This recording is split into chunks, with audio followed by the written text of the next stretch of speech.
I'm here with Shiva, the All-American Indian and inventor of email. Can you tell us just about your life, how you got to America, kind of your whole story? Sure.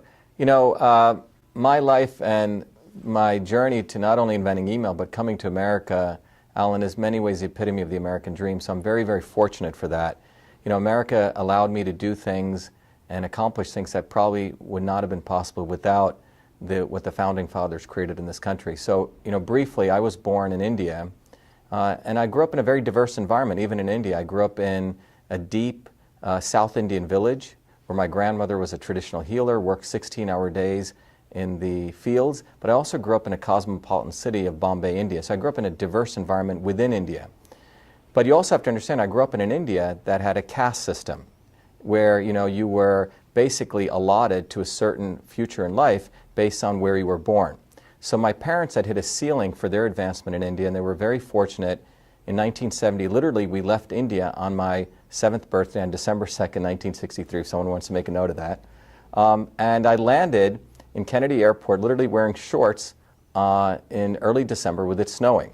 So that was my early memories of coming to America.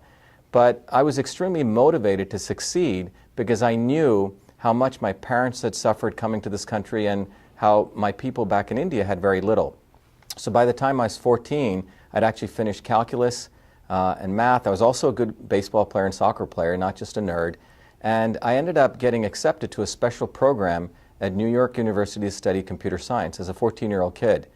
And as a result of that, while in high school, after I graduated that program, I started working full-time at a medical school in Newark, New Jersey.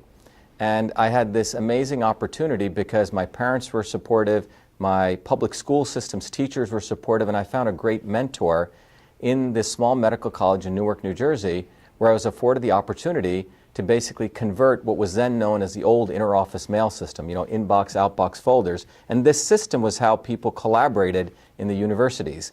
And I was asked to convert that entire old-fashioned paper-based system to the electronic version. And I did that. I worked long hours, worked until 2 a.m. probably every day as a kid, and I called this system email. I wrote 50,000 lines of code across a system of 35 programs, and that's where email was born, the electronic version of the inter-office mail system, the email we know today. Just to be clear, I'm not saying I invented electronic messaging, which goes back to the 1800s, but I did invent email. And the other interesting thing was when I came to MIT, this was listed in one of the school newspapers that one of the 1,041 kids coming in 1981 had invented email. And as a result of that, I was motivated from that experience in Newark to really understand systems and really to be an inventor. Went in and out of MIT, started 7 different companies, got 4 degrees from MIT, and in fact my PhD in biological engineering. So my journey has been extremely diverse one as an inventor, as a scientist, and we'll talk about some of my other interests in politics and history and art. But it was America which afforded me this opportunity to be an inventor, an entrepreneur, and many of the other things I did in life. So I'm very, very appreciative to what America offered me.